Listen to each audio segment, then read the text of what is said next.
నియోజకవర్గ ప్రజల తరఫున కృతజ్ఞత తెలియజేస్తా ఉన్నాం.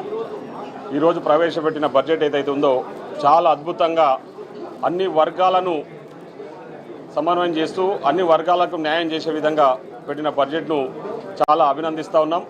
ముఖ్యంగా అగ్రికల్చర్కు పెద్దపీట వేస్తూ ఈరోజు మన డిప్యూటీ సీఎం గారు ప్రవేశపెట్టిన బడ్జెట్ చాలా అద్భుతంగా ఉంది. అదేవిధంగా విద్యా వైద్యానికి కూడా పెద్ద ఎత్తున ప్రాధాన్యతనిస్తూ ఒక అంకెల గ్యారెంటీ లాగా కాకుండా అంటే వాస్తవానికి దగ్గరగా పెట్టిన బడ్జెట్ అని చెప్పి ఈ సందర్భంగా తెలియజేస్తా ఉన్నాం. మీరు ఆ బడ్జెట్ లైవ్లో చూసిన వాళ్ళు కూడా పెద్ద ఎత్తున నాకు ఫోన్లు చేస్తూ ఉన్నారు. మీరు పెట్టిన బడ్జెట్ చాలా బాగుంది, ఖచ్చితంగా గత ప్రభుత్వం లాగా ఏవో అంకెల గ్యారెంటీ లాగా కాకుండా వాస్తవాలకు దగ్గరగా పెట్టిన బడ్జెట్ ఇది. బడ్జెట్కు అనుగుణంగా మేము పనులు కూడా చేయబోతా ఉన్నామని చెప్పి ఈ సందర్భంగా తెలియజేస్తా ఉన్నాం.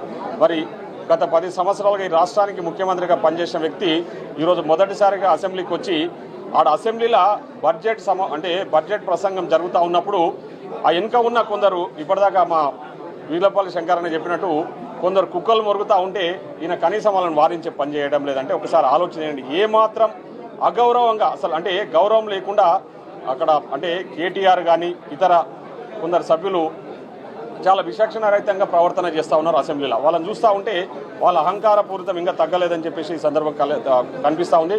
ముఖ్యంగా మాజీ ముఖ్యమంత్రి గారు మాట్లాడుతూ ఇప్పటిదాకా బడ్జెట్ గురించి ఏవో అవాకులు చివాకులు మాట్లాడుతూ దళిత బంధు గురించి అసలు ఊసేయలేదని మాట్లాడుతూ ఉన్నావు. నేను దళిత బంధు గురించి నువ్వు చెప్తా ఉన్నావు కదా, దళిత బంధుకు నీవు పోయినసారి నీ మంత్రివర్గంలో 17,000 కోట్ల రూపాయల బడ్జెట్ కేటాయించి ఒక్క రూపాయి కూడా దళిత బంధు గురించి నువ్వు ఖర్చు చేయలేదు. అంటే ఏ శాఖ కేటాయించిన బడ్జెట్ కూడా ఆ శాఖ ఉంచకుండా దాన్ని విచ్చలవిడిగా అన్యాక్రాంతం చేసిన వ్యక్తివి ఈరోజు వచ్చేసి మా బడ్జెట్ గురించి మాట్లాడే స్థాయి అర్హత లేకుండా మాట్లాడేస్తూ ఉన్నారు. ఈరోజు మాజీ ముఖ్యమంత్రి గారు మాట్లాడే మాటలు ఏవైతున్నాయో మేము తీవ్రంగా ఖండిస్తూ ఉన్నాం.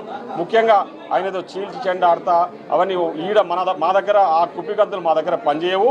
ముఖ్యంగా మా గౌరవ ముఖ్యమంత్రి శ్రీ రేవంత్ రెడ్డి గారి నాయకత్వంలో మంత్రివర్గము ఇతర ఎమ్మెల్యేల మేమందరం కూడా అసెంబ్లీలో సిద్ధంగా ఉన్నాం. నీ టక్కుటమారా కథలన్నీ కూడా మొత్తం ఎత్తి చూపిస్తాం. నీ జాతకం అంతా కూడా బయట పెట్టడానికి మా ముఖ్యమంత్రి గారు సిద్ధంగా ఉన్నారు. అందుకే మిమ్మల్ని అసెంబ్లీకి రమ్మన్నారు. మీ ముందరనే మొత్తం అన్ని విషయాలు కూడా బయట పెట్టబోతా ఉన్నామని చెప్పేసి గతంలో చేసిన మీ తప్పిదాలన్నీ కూడా ఎత్తి చూపడానికి విత్ ప్రూఫ్స్తోన మేము సిద్ధంగా ఉన్నాం. కాబట్టి నీవు చీల్చించండి ఏంది 100% మేమంతా కూడా సిద్ధంగా ఉన్నాం మిమ్మల్ని ఆడుకోవడానికి అసెంబ్లీలో మీ వాస్తవ అంటే మీరు చేసిన తప్పులను ఎత్తి చూపడానికి మేము సిద్ధంగా ఉన్నామని చెప్పేసి ఈ సందర్భంగా తెలియజేస్తూ గౌరవ ముఖ్యమంత్రి గారికి అదేవిధంగా డిప్యూటీ సీఎం గారికి మరొకసారి ప్రత్యేకంగా కృతజ్ఞత తెలియజేస్తాం. ధన్యవాదాలు.